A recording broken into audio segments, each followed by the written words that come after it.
Hindi ko naman alam that you're a big supporter of street musicians. Alam ko din kasi kung gaano kahirap ang buhay ng isang musician. Musikero kasi yung dada ko noon eh.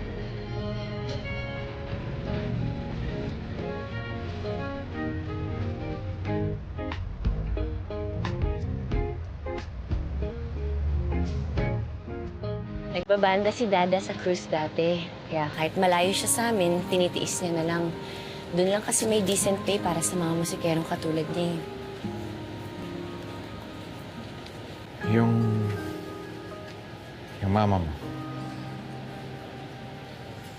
Since OFW na si Dada, stay at home na lang si Mama. Tatlo kasi kaming babaeng magkakapatid. Ayaw kasi ni Dada na walang naiiwan sa amin. Kaya, nung nagkasakit na si Mama, umuwi na agad si Dada. It's really hard being a single parent.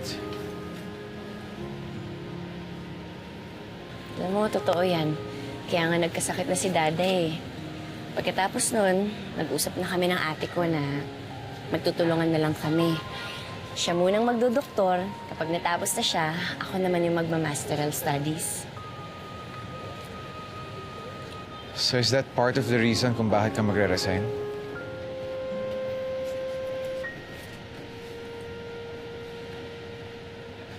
Ay, yun yung parisan. Diyan ako laging kumakain. Gusto mo? Yeah. Let's go. Yeah, let's go.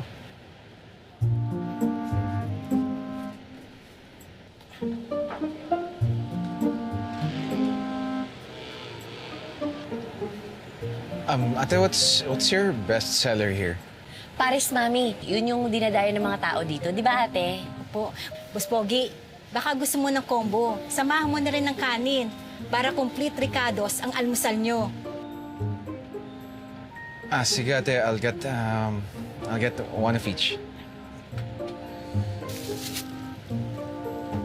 Tapos meron din dito mga pampasarap. Ito, kalamansi, garlic, tsaka onion. Meron pang patis, Narinig mo toyo. ba yun?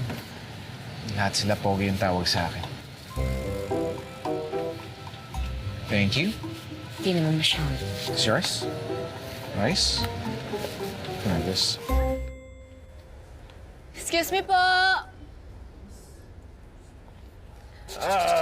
Kayo po ba yung nakatira dito sa rooftop?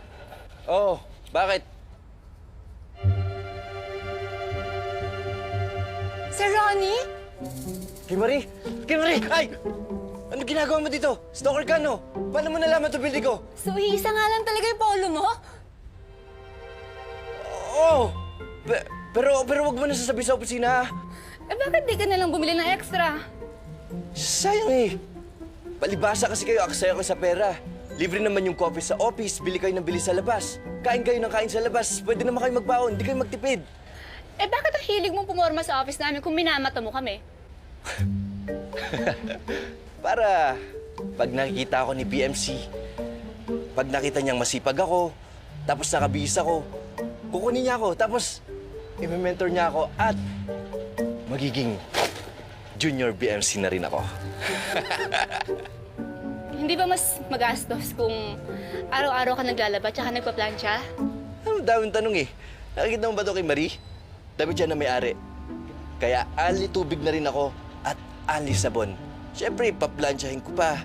Libre na rin kuryente ko. Sipag ah. Madiskarte lang ako.